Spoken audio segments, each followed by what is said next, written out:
There's much discussion out there amongst those who are interested in the Battle of Normandy who claim that the 12th SS, or the Hitler Youth Division, were an elite force that faced the Allies. What did the Canadian soldiers who faced against them actually think? I'll be using actual primary source documents as well as recollections and memoirs from soldiers who actually faced against the 12th SS.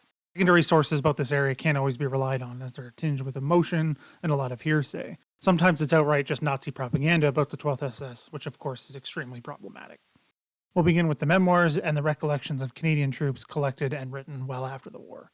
In his book about his war experiences, Charles Martin, Company Sergeant Major, A Company of the Queen's Own Rifles of Canada, provides a caption for this famous photo of a 12th SS soldier captured by Canadian. Martin wrote, "Many of the prisoners taken were very young, and they didn't always have the best training or tactics. They'd dig in at the center of a field, for example, rather than at the perimeter or near a building where they might have some fallback road available. This young lad looks like he's had a bad few days." After the Battle of Normandy had ended, Martin wrote that the Battle of Normandy was over. The enemy fought hard, but their consequence was ruin.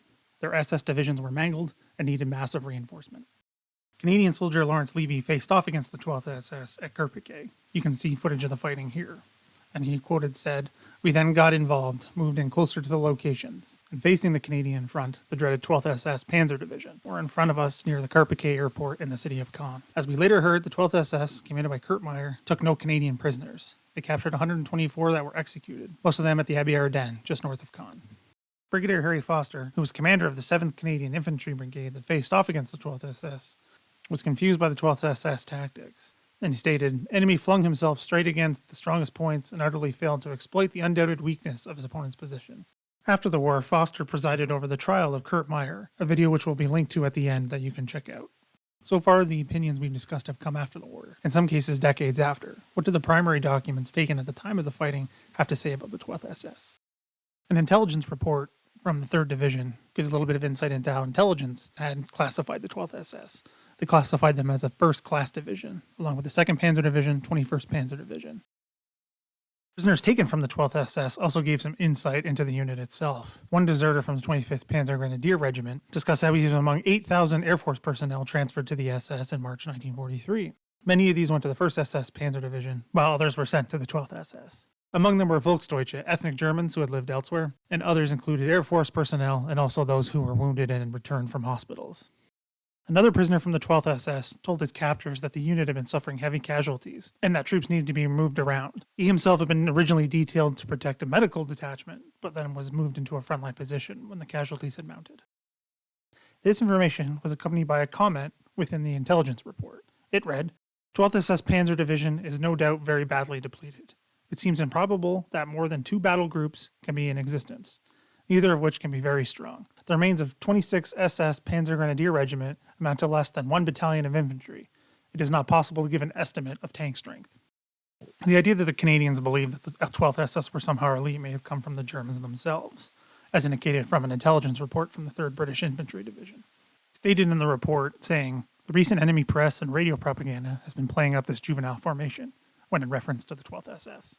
German propaganda reads, "They are well known among the divisions of the Western Front, and the question, 'Do you belong to the Kids Division?' does not contain any innuendo.